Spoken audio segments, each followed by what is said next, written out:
Welcome to our channel Saloni Verma study point. मैं सलोनी वर्मा आप सभी का स्वागत करती हूँ सलोनी वर्मा स्टडी पॉइंट पे। आशा करती हूँ आप सभी स्वस्थ होंगे। आज हम करने जा रहे हैं BA first year second semester के बच्चों की जो बुक है इंडियन गवर्नमेंट एंड पॉलिटिक्स, उसका यूनिट नंबर 9 का चैप्टर नंबर 1 करने जा रहे हैं। यूनिट नंबर 9 के अंदर टोटल 2 चैप्टर्स हैं और आज हम चैप्टर नंबर 1 पूरा का पूरा कंप्लीट करने वाले हैं।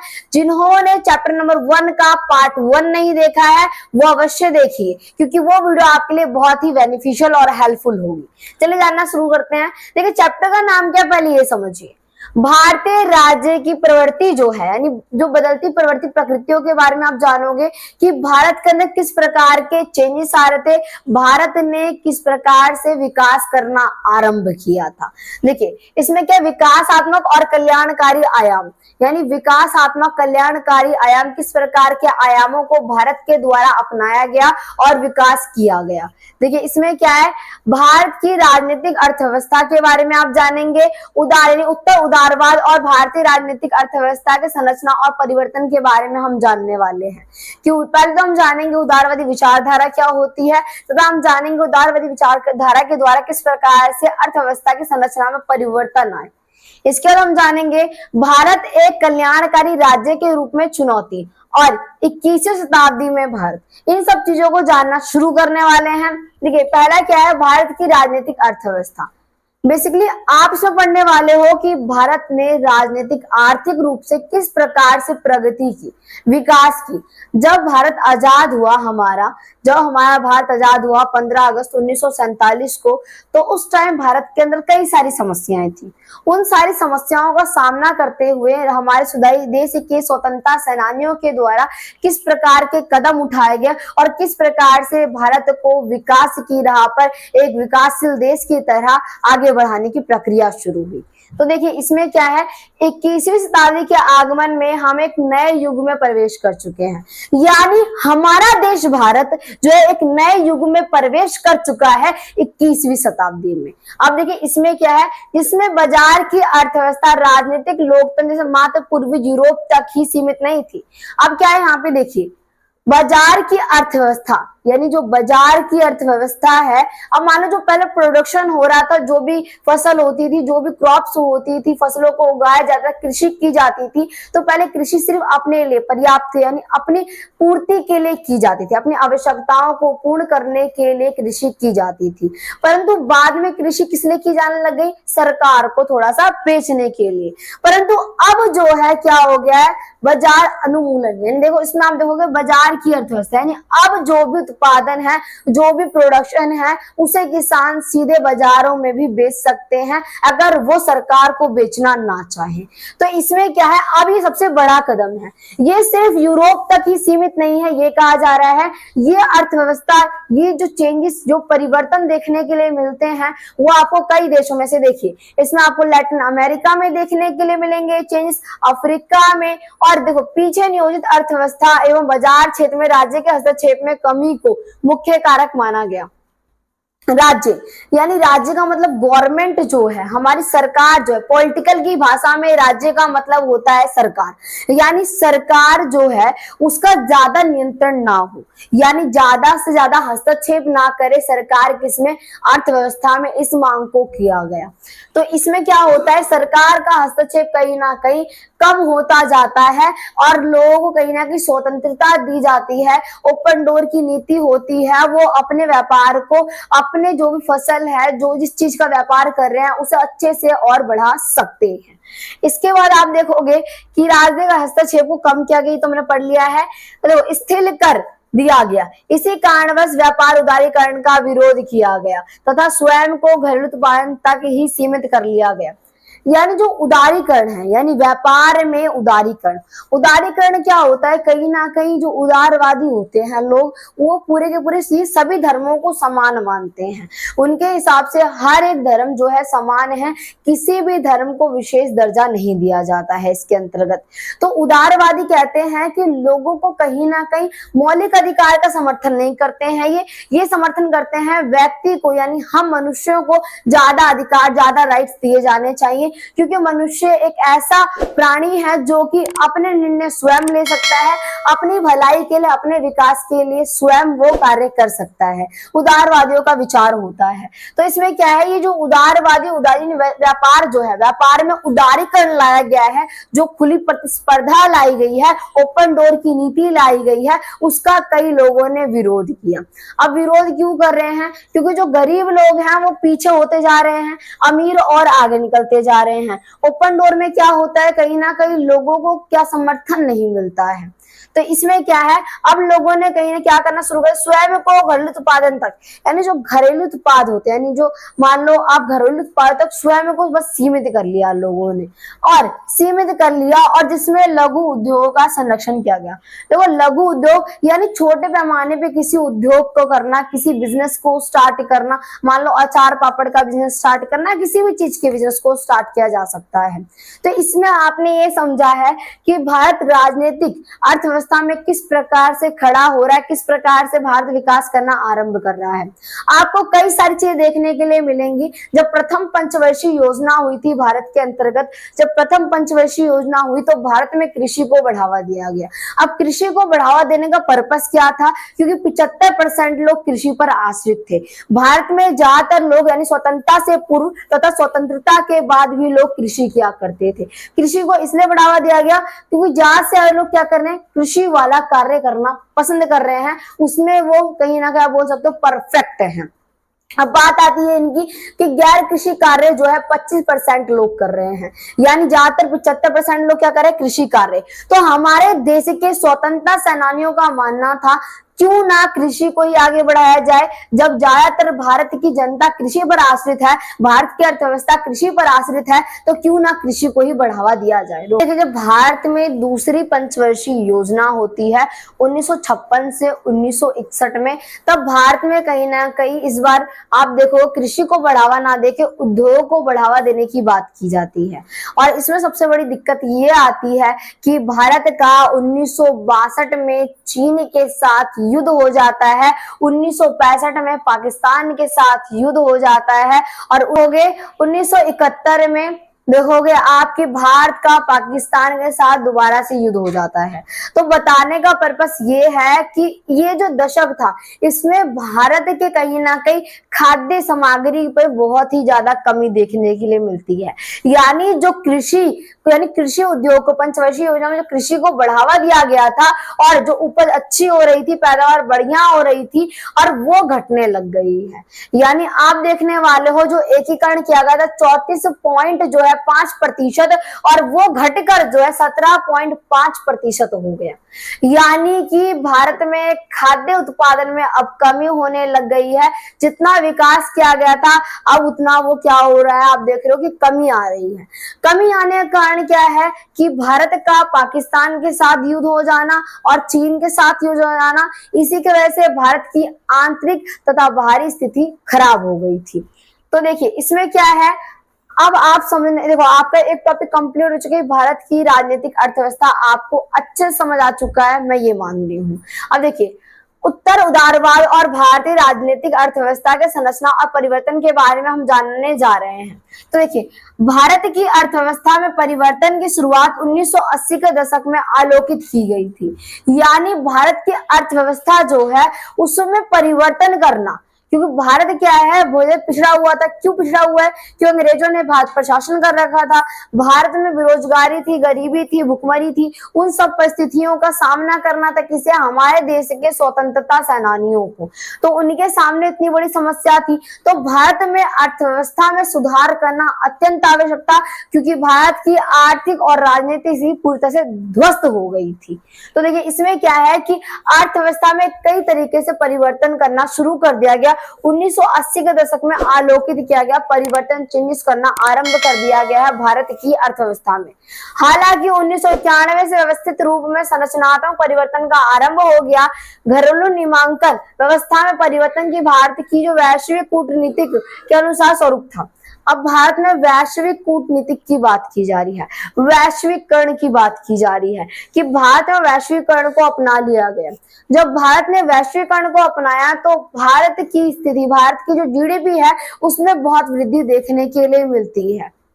अब देखिए इसमें क्या है कि अर्थव्यवस्था में उदारवाद के आगमन से भारत की वृद्धि दर को प्रभावित किया, यानी भारत की जो वृद्धि दर है, यानी भारत की अर्थव्यवस्था में उदारवाद आया, उदारवाद के आगमन से भारत में वृद्धि होने लग गई बहुत तेज गति से, यानी भारत में अब चेंजेस हो रहे हैं, भारत की स्थिति अब अच्छी हो रही है, यानी मजबूत होने लग गई है, ये आपको देखने के लिए मिलेगा। भारत की अर्थव्यवस्था के विभिन्न क्षेत्रों में परिवर्तन, तकनीकी परिवर्तन, आयाम, रणनीति परिवर्तन, इन्हीं सभी ने भारत की आर्थिक क्षमता परिवर्तन करने में केंद्रीकृत भूमिका निभाई। यानी भारत ने, अब मुझे आप बताना, चलो चीजों को कनेक्ट करना शुरू करते हैं। आपकी लाइफ में कोई ना कोई गोल होगा, अचीव करना होगा कि आपको अपनी लाइफ में क्या बनना है। What do you want to become in your life? आप क्या बनना चाहते हो अपनी जिंदगी में? एक ना एक तो एम आपके पास होगा ही होगा। तो देखिए बेसिकली क्या है, वैसे ही भारत ने विकास करने के लिए, हमारी कंट्री भारत को डेवलप करने के लिए कई सारी स्ट्रैटेजीज बनाई, यानी रणनीतियां बनाई कि भारत को क्या पता उदारवादी नीति से जो है आगे बढ़ाया जा सके या वैश्वीकरण से। तो भारत को जब इन सब नीतियों को अपनाया गया तो भारत में कई सारे सुधार देखने के लिए मिलते हैं। भारत की परिस्थिति में अब सुधार देखने के लिए आपको मिलेंगे कि भारत की जो स्थिति पूरी तरह से ध्वस्त हो गई थी, अब वो धीरे धीरे ऊपर उठने लग गई है। देखिए आपका ये टॉपिक भी क्लियर हो गया है। अब क्या भारत में कल्याणकारी राज्य के रूप में चुनौती, अब बेसिकली मुझे अब बताइए कि भारत के अंदर चुनौतियां क्या हो सकती हैं अगर हम एक पल के लिए सोचे तो। कोई एक कंट्री, अब समझिएगा, कोई एक कंट्री जब किसी देश की गुलाम रही हो, ठीक है, और उसके बाद क्या स्थिति बेकार हो, तो चुनौती सबसे बड़ी यही होती है भारत के अंदर कि भारत को कैसे आगे बढ़ाया जाए। जब भारत में अनएम्प्लॉयमेंट है, बेरोजगारी है, तो जब लोगों के पास रोजगार ही नहीं होगा तो लोगों को वेतन कैसे सही तरीके से मिलेगा। अब मुझे बताइए, एक इंसान है और कोई कंट्री है, कंट्री में किसी इंसान को काम नहीं मिल रहा है और कोई इंसान उसे बहुत कम वेतन में करवा सकता है और कोई काम मिले उसे तो आराम से, यानी उसकी मजबूरी का फायदा उठा सकता है। तो इसी प्रकार से सबसे बड़ी समस्या ये थी भारत के अंदर कि रोजगार लाना था, क्योंकि अगर सभी लोग नौकरियों की तलाश में निकल जाए तो नौकरी देने वाला कौन बनेगा। तो भारत को अब क्या करना, डेवलप करना था, और भारत अब धीरे धीरे आगे बढ़ना शुरू हो चुका है। देखिए इसमें क्या है कि कल्याणकारी राज्य हमारे स्वतंत्रता सेनानियों का आधारभूत सपन था, यानी क्या क्या समस्याएं हमारे स्वतंत्रता सेनानी, जो हमें स्वतंत्रता मिल गई है, जो हमें फ्रीडम मिल गई है, वो उनका सपना था कि भारत को स्वतंत्रता प्राप्त हो जाए, और उनके ही द्वारा इतने ज्यादा संघर्ष के बाद भारत को स्वतंत्रता प्राप्त हुई। तो ये क्या होता है, कल्याणकारी राज्य हमारे स्वतंत्रता सेनानियों का आधारभूत सपन था, यानी उनका सपना था कि कल्याणकारी राज्य हो, स्वतंत्र राज्य हो हमारा देश, यानी हमारा देश स्वतंत्र हो और कल्याणकारी। इसमें क्या है, वह संकल्पना जिसमें स्वतंत्र भारत के संविधान के माध्यम से साकार किया गया, यानी जो संविधान के माध्यम से साकार किया गया, जो ये संकल्पना थी उनकी कि भारत जो है कल्याणकारी राज्य के रूप में उत्पन्न। अब देखो राज्य का मतलब समझ लेना, सरकार से बात की जा रही है, ठीक है, स्टेट मत समझिएगा इसे। तो इसमें क्या है कि माध्यम साकार किया गया है। कल्याणकारी राज्यों की अवधारणा पर कुछ दर्शनात्मक कार्य हैं जिसमें टी.एच. मार्शल, अब देखिए ये जो टी.एच. मार्शल आ रहे हैं, इन सब चीजों को याद रखिएगा। ये क्या है, देखो इतिहासकार कौन से हैं, टी.एच. मार्शल की सामाजिक नागरिकता की अवधारणा महत्वपूर्ण है, यानी सामाजिक नागरिकता की इनकी जो अवधारणा है, इनकी जो सोच है वो बहुत ही महत्वपूर्ण मानी जाती है। किसकी, टी.एच. मार्शल की। ये एक पुरातात्विक है, इन्हें आप याद रखिएगा इनके नाम को, जिसमें वह आर्थिक कल्याण कार्य, देखो आर्थिक कल्याण एवं सुरक्षा का अधिकार, सामाजिक धरोहर में हिस्सेदारी, समाज में व्यापक सभ्य नागरिकों के मापदंडों के अनुसार जीवन व्यतीत करने के अधिकारों को सम्मिलित करते हैं। यानी टी.एच. मार्शल जो इनकी अवधारणा है, इसमें उन्होंने बताया है कि जो मनुष्य है उसका जीवन किस प्रकार का होना चाहिए, उसे किस प्रकार के राइट्स, किस प्रकार के अधिकार उसके पास होने चाहिए, और किस प्रकार से वो सभ्य जीवन व्यतीत कर सकता है। ये किसकी अवधारणा है, ये टी.एच. मार्शल की अवधारणा है। तो आपको एज इट इज इसे ऐसे ही पेपर में लिखना होगा, क्योंकि जब भी आप कोई क्वेश्चन, जो क्वेश्चन को अटेम्प्ट कर रहे हो उसके आंसर को, यानी क्वेश्चन है उसका आंसर दे रहे हो, तो उसमें आपको किसी ना किसी पुरातात्विक के बारे में बताना आवश्यक है, क्योंकि ये पूछा जाता है आपसे कहीं ना कहीं। अब इसमें क्या है, जिसमें वह आर्थिक कल्याण एवं सुरक्षा का अधिकार, सामाजिक धरोहर की हिस्सेदारी, समाज में व्याप्त सभ्य नागरिकों के मापदंड और देखो अनुरूप जीवन व्यतीत करने के अधिकारों को सम्मिलित किया गया है। अब आपको ये टी.एच. मार्शल समझ आ गया है और हम जानेंगे जियाल के बारे में। ये भी कौन है? एक पुरातात्विक है, इतिहासकार है, इनके विचार को पढ़ने जा रहे हैं हम। देखो इसमें क्या है, जियाल के अनुसार भारत में कल्याणकारी राज्य की अवधारणा धर्मार्थ, परोपकार और पृथकवाद पर आधारित होती है। पश्चिम के अधिकारों की अवधारणा से विभिन्न है। अब देखो पश्चिम की जो अवधारणा है उससे क्या विभिन्न है? हमारी अवधारणा, हमारे देश की अवधारणा विभिन्न है। अब ये जयाल जो कह रहे हैं, इनके अनुसार बताया कल्याणकारी राज्य की जो अवधारणा होती है वो धर्मार्थ, परोपकार यानी पृथकवाद पर। अब देखो पृथकवाद आया है, पृथकवाद क्या होता है पहले ये समझो। यानी वो परंपरा जो पिता से चलती रहती है, इसमें क्या कहीं ना कहीं दबदबा जो है पुरुषों का होता है, यानी पृथक समाज, यानी जो कहीं ना कहीं देखो अगर बात की जाए आपके घर की, आपके घर में सबसे ज्यादा किसकी सुनी जाती होगी? पापा की शायद। तो इसमें क्या है, यानी पृथक समाज की बात की जा रही है जिसमें ज्यादा महत्व किसे दिया जाता है? पुरुषों को दिया जाता है। तो इसमें ज्यादा वर्चस्व आपको पुरुषों का देखने के लिए मिलता है। अब तो ये कम हो गया, प्राचीन समय में पुरुषों को ज्यादा महत्व दिया जाता था और स्त्रियों की बातों को नजरअंदाज कर दिया जाता था, उनको इतना महत्व नहीं दिया जाता था। तो इनका मानना क्या है, यानी जो पिता जिस धर्म को अपनाएंगे उसी धर्म को कौन अपनाएंगे? उनके बच्चे अपनाएंगे। ऐसे ये परंपरा चलती जाएगी। ये किसकी धारणा है? जयाल की अवधारणा है। यानी आपको ये टॉपिक भी समझ आ चुका है। तो देखिए इसमें क्या है, 21 सदी में भारत। अब हम जानेंगे 21वीं शताब्दी में भारत के बारे में। चलिए जानना शुरू करते हैं। 1947 में जो आप देखोगे, 1947 में हमारा देश आजाद हुआ है 15 अगस्त 1947 में। तो अपनी सत्ता में स्वतंत्रता के पश्चात भारत की आर्थिक राजनीतिक पृष्ठभूमि 21 सदी में भारत में बिल्कुल पृथक थी। यानी जो भारत जब आजाद हुआ उस टाइम की स्थिति और 21वीं शताब्दी की स्थिति बहुत ही डिफरेंट थी। यानी भारत के अंदर कई सारे चेंजेस आए थे। भारत कई तरीके से एकदम आप बोल सकते हो विकास करने लग गया था। तो विकास की राह पर आ गया था हमारा देश भारत। 2020 तक भारत ग्रह जो है मापदंड के आधार पर विश्व की चौथी बड़ी अर्थव्यवस्था के रूप में उभरने का कौशल श्रम की उपलब्धता। यानी भारत 2020 की बात करें, चौथी अर्थव्यवस्था के रूप में, मजबूत अर्थव्यवस्था के रूप में हमारा देश भारत देखने के लिए मिलता है। 2020 के अपडेट के अनुसार बताया गया है। देखिए श्रम की उपलब्धता, मानव सभ्यता जो है आप देखोगे, मानव संप्रदा जो है विकास में जन संरचना, तकनीकी भूमिका, कौशल विकास आदि के ध्यान परिवर्तन हो गया। बेसिकली हमारे देश भारत को बताया जा रहा है कि भारत ने किस प्रकार से विकास किया। जब भारत आजाद हुआ उस टाइम क्या स्थिति थी, परंतु अब भारत के अंदर कितने ज्यादा चेंजेस आ चुके, कितना डेवलपमेंट आ चुके हैं। तो इस प्रकार से बताया गया कि भारत किस प्रकार से विकास की राह की ओर चलता जा रहा है। 2020 के डाटा के अनुसार भारत चौथी सबसे बड़ी अर्थव्यवस्था के रूप में सामने आया है। इसमें क्या है कि मेक इन इंडिया, अब देखिए मेक इन इंडिया, कौशल भारत जैसी अनेकों योजनाएं लाभ के क्षेत्र को विकसित कर पाने में सफल हुई। जो मेक इन इंडिया कई सारी योजनाएं हैं जिन्होंने भारत को जो आप देखोगे एक विकास की राह की ओर लेके गई। यानी भारत में कई ज्यादा आप सकते हो लाभ, यानी इन सब योजनाओं की वजह से भारत को ज्यादा लाभ मिलता है। इससे क्या है कि कौशल और तकनीकी सहयोग के बिना यह नीतियां कम लाभदायक सिद्ध होती। अगर मान लो आपने सोच रखा है कि आपको कुछ बनना है, अगर आप उस चीज में निपुण ही नहीं हो, यानी आप परफेक्ट ही नहीं हो, तो उसके लिए प्लानिंग करोगे कि हाँ मुझे डॉक्टर या कुछ भी इंजीनियर या फिर टीचर कुछ कैसे बनना है। उसके लिए आप एक योजना बनाओगे, हाँ मेरे पास ये एजुकेशन क्राइटेरिया होना चाहिए, ये क्वालिफिकेशन होनी चाहिए, ये स्किल्स मेरे पास होनी चाहिए, तब जाके आप क्या उस चीज को कर पाओगे, तब जाके आप बन पाओगे। बट अगर आपके पास एक प्लान है और आप उसे फॉलो नहीं कर रहे तो भी वो यूजलेस है, यानी आप नहीं बन पाओगे। उसके लिए अब जो प्लान बनाया है उस पर आपको सही तरीके से चलना होगा, फोकस करना होगा। कुछ यही बताया गया है भारत को लेकर।